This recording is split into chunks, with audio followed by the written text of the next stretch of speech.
What's going on, guys? It's Nollie the Gnome. Here's your 3-step guide to overcoming tank anxiety. Step 1. Understanding your role.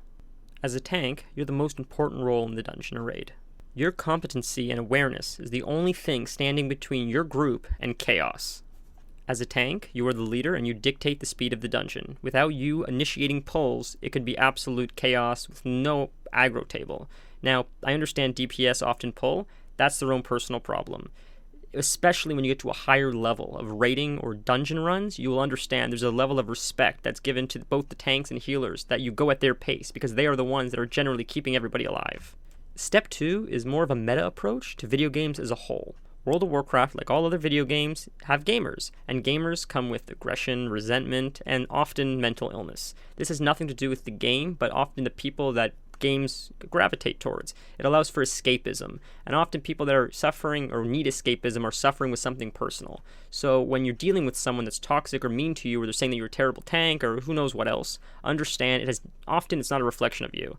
There's no need to ever get that upset about a video game, and often it's just a reflection of something going on in their personal lives. This isn't for you to start making fun of them or their personal lives. This is you to understand that there are things that, dirty laundry is brought into the game as well. And just because it may be aimed at you doesn't necessarily mean it's actually because of you. So try to take everything with a grain of salt and understand that if you're doing your best, that's all you can do.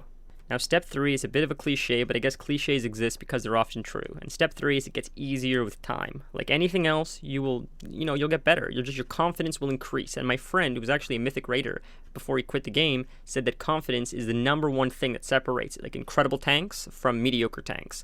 Because a confident tank isn't afraid of being judged by others and is more focused on when he should mitigate the environment, if the other tank is slacking or is going to mess up or die. Little things like that allow you to maybe get that kill at 1% when most of the group is wiped, but your tank is still at full health with enough mitigation, and whatever DPS is still up is able to burn the final boss.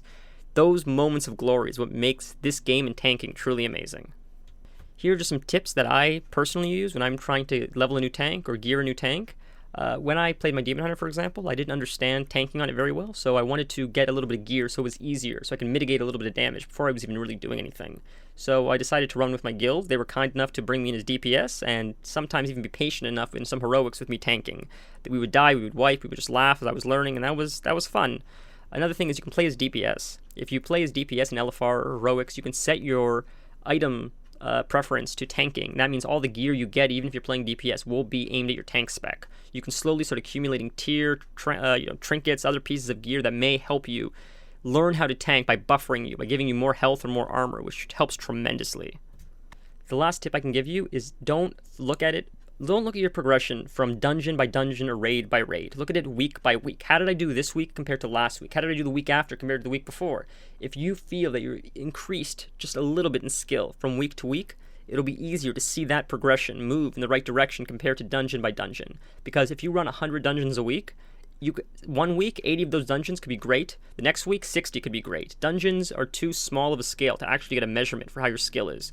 So if you go by the whole week, like how well did I do in Mythic Plus this week? How far did my guild get with me tanking this week? That's a better way to measure how well you're doing. If you feel you enjoyed this video, I would love for you to like it, subscribe to my channel, or let me know what you think about these videos in the comments. Until next time, Nollie the Gnome out.